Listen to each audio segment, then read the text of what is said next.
السلام علیکم ورحمۃ اللہ وبرکاتہ۔ بات کرتے ہیں ایک ٹی وی شو کے بارے میں جہاں پر ایک مشہور و معروف اسکالر کا یہ کہنا ہے کہ پاکستان کی 95% خواتین جاہل ہیں۔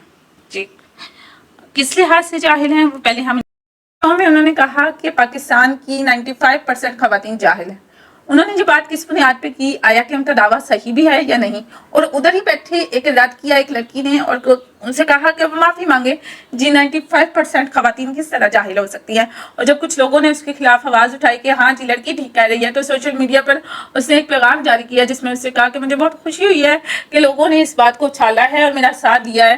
لڑکیاں آج ہر فیلڈ میں ہیں، لڑکیاں ڈاکٹر بھی ہیں، لڑکیاں انجینئر بھی ہیں، لڑکیاں ٹیچرز بھی ہیں، لڑکیاں اسکالرز بھی ہیں، تو خواتین جاہل کیسے ہو گئیں؟ انہوں نے ایک مرد ہو کر عورت کی تذلیل کی ہے۔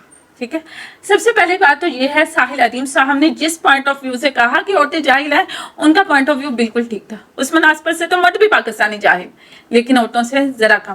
مرد 80% جاہل ہیں اور عورتیں 95%۔ کس بنا پر؟ ڈاکٹر ہونے کے بنا پر نہیں، ٹیچر ہونے کے بنا پر نہیں، اسکالر ہونے کے بنا پر نہیں، انجینئر ہونے کے بنا پر نہیں۔ ٹھیک ہے، دینی لحاظ سے آج میڈیکل کا اسٹوڈنٹ یا میڈیکل کی اسٹوڈنٹ ضرور ہے، لیکن بیسکس دعائیں جو نماز میں پڑھنی ہے وہ نہیں پتہ۔ اسکالر ضرور ہیں لیکن تہذیب و اخلاق نہیں ہے، ٹیچر ضرور ہیں لیکن پتہ نہیں ہے، اویئرنیس نہیں ہے، اولاد کی تعلیم و تربیت جس طرح قرآن کہتا ہے اس طرح پتہ نہیں ہے۔ اور انہوں نے کہا کہ آپ قرآن کی طرف کیوں جا رہے ہیں؟ آپ لبرلزم میں اتنا ڈوب گئے ہیں کہ آپ کو یہ نہیں پتا کہ آپ کے ہر مسائل کا حل قرآن سے ملے گا۔ اور میرا کہنا یہ ضرور ہے کہ آج کل کے اسکالر سے بھی کہ آپ کو جس چیز کا علم نہیں ہے آپ آگے دوسروں تک اس کا ذکر نہ کریں یا اس کو پروموٹ نہ کریں۔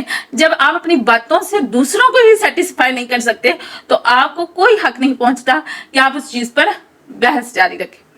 بڑے بڑے امام گزرے ہیں، جب انہیں کسی چیز کا علم نہیں ہوتا تھا تو وہ اس پر کہہ دیتے تھے کہ ہمیں اس چیز کا علم نہیں ہے۔ امام مالک رحمہ اللہ علیہ کے پاس ایک شخص دور سے چلا، اس نے کچھ سوال کیے، آپ نے ہر سوال پہ کہا کہ میں اسے نہیں جانتا، جس پر وہ شخص بہت حیران ہوا۔ تو اس نے کہا میں نے تو آپ کا بڑا شعرا سنا تھا۔ تو آپ نے فرمایا کہ یہ بھی اپنے آپ میں بہت بڑا علم ہے کہ انسان کہہ دے کہ مجھے اس چیز کا علم نہیں۔ کیا یہ بہتر نہیں ہے کہ میں اپنی گمراہی کے ساتھ تمہاری گمراہی کا بوجھ نہ اٹھاؤں؟ یعنی کہ جس چیز کا مجھے پتا نہیں میں اس کے بارے میں تمہیں غلط گائیڈ کیوں کروں؟ سب سے پہلے یہ کہ ساحل عظیم صاحب نے جب یہ کہا کہ 95% عورتیں جاہل ہیں تو وہ اس چیز کو اس کے سامنے ایکسپوز کرتے، کھولتے کہ کیوں جاہل ہیں، مرد بھی اور خواتین بھی۔ اور بڑے افسوس کے ساتھ کہنا پڑے گا کہ عورتوں کی اس جہالت کے پیچھے مردوں کا بہت زیادہ ہاتھ ہے۔ جب ایک عورت ٹک ٹاکر ہو سکتی ہے، ٹک ٹاک چلاتی ہے اور گھر کے باپ کو، بھائی کو، بیٹے کو، شوہر کو کوئی اعتراض نہیں، تو کیا وہ گھر کے قوام عورت کو دین سیکھنے پر پابند نہیں کر سکتے؟ کیا وہ شوہر جو سارے حقوق عورت سے وصول کرتا ہے اپنے، کیا وہ اسے دین سیکھنے پر انکریج نہیں کر سکتا؟ کیا وہ باپ جو میڈیکل میں ایڈمیشن لے کر دیتا ہے، کیا وہ دین کے لیے اویئرنیس پیدا نہیں کر سکتا؟ کیا وہ جو بیٹا کہتا ہے کہ ماما آج کے ماحول کی طرح ڈھلیں، وہ یہ نہیں کہہ سکتا کہ ماما حجاب میں باہر نکلیں، یہ دین کی تعلیم ہے؟ کیا جو بھائی اکیڈمیز یا کالج چھوڑنے جاتا ہے کیا وہ کسی مدارس میں جا کر بچوں کا یا بہنوں کا ایڈمیشن نہیں کروا سکتے؟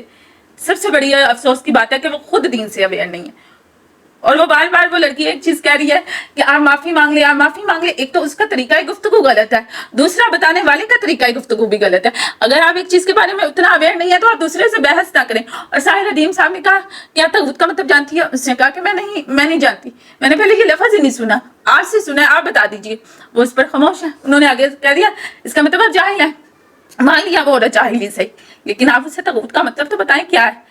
آپ کے ہاتھ میں ایک لفظ آیا، اور صرف یہ ویڈیو نہیں، میرے تک ایک اور ویڈیو بھی پہنچی جس میں صرف تغوت تغوت تغوت تغوت لگائی تھی۔ آپ کم از کم جس ورڈ کو یوز کر رہے ہیں یا جو فلسفی لوگوں کو سمجھانا چاہ رہے ہیں اسے اویئر تو کیجئے۔ ایک اچھا یہ دین ہو یا کسی بھی چیز سے تعلق رکھنے والا انسان ہے، کسی بھی چیز کو پروموٹ کرنے والا انسان ہے، اسے اس کے بارے میں 110% اویئرنیس ہونی چاہیے۔ پہلی بات وہ آپ کی اپنی ہی کوالیفیکیشن مکمل نہیں اسلام کے لحاظ سے۔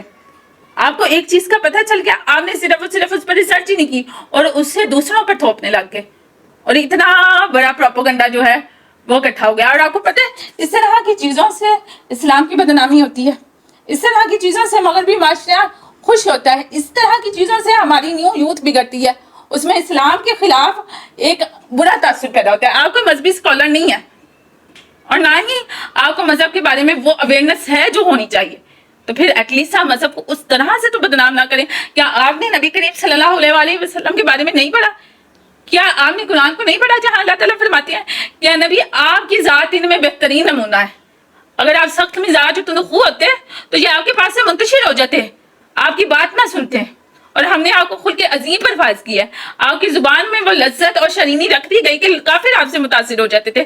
آج ہمارے اسکالرس کی زبان ایسی ہے کہ جہاں پر ہماری یوتھ متنفر ہو جاتی ہے، فتنوں کا دور ہے، لبرلزم کا دور ہے، لوگ اس طرف شر کی طرف زیادہ جاتے ہیں خیر کی طرف جانے کی بجائے، اوپر سے ہمارے اسکالر ایسے ہیں جنہیں ٹگے کا علم نہیں ہے، اور وہ لوگوں کو بتا رہے ہیں آپ نے یہ کہہ دیا طاغوت، یہ طاغوت ہے، آپ جانتی ہیں طاغوت کیا ہے؟ اس کا مطلب آپ جاہل ہے، اور وہ لڑکی بھی شروع ہو گئی، چلیں وہ جاہل تھی آپ ہی اس کو بتا دیتے کہ طاغوت کیا ہے، لیکن آپ نے نہیں بتایا۔ آج ہم دیکھیں گے کہ طاغوت بیسیکلی ہے کیا۔ طاغوت کا لفظ قرآن کریم میں 8 جگہ استعمال ہوا ہے جس کے مختلف معنی ہیں۔ سب سے پہلے مطلب ہے طاغوت کا مطلب شیطان ہے، دوسری چیز وہ ہے طاغوت اسے کہتے ہیں ہر وہ چیز جس کی حقیقت موجود نہ ہو، تیسری وہ چیز ہے کہ طاغوت وہ ہے کہ اللہ کے مقابلے میں ہر وہ نافرمانی کا کام جو شیطان کی طرف لے کے جائے، چوتھی چیز یہ ہے کہ طاغوت کہتے ہیں شیطان کا بتا بچ جانا، پانچویں چیز یہ ہے کہ ہر وہ حکمران جو اللہ تعالیٰ کے احکامات کو چھوڑ کر برائی کے احکامات کی طرف بلائے، نافرمانی کے احکامات کی طرف بلائے، وہ طاغوت کہلاتا ہے۔ یہ سارے معنی طاغوت میں آ جاتے ہیں، تو اس میں بیسیکلی ڈائریکٹلی یا انڈائریکٹلی مطلب جو نکلتا ہے عربی لغت میں وہ یہ نکلتا ہے کہ طاغوت خواہش نفس کی پیروی ہے، یا طاغوت اللہ کے حکموں کے اوپر اپنی ذات اور شیطان کے حکموں کو ترجیح دینا ہے۔ اتنا سا معنی تھا جو کہ اگر اس لیڈی کو بتا دیا جاتا تو اسلام غلط طریقے سے پروموٹ نہ آپ، لیکن بتایا کیسے جاتا، سین بھی تو کریٹ کرنا تھا۔ اللہ تعالیٰ آج کل کی یوتھ کے سمیت آج کل کے خود ساختہ داعیے دین کو بھی عقل عطا کر۔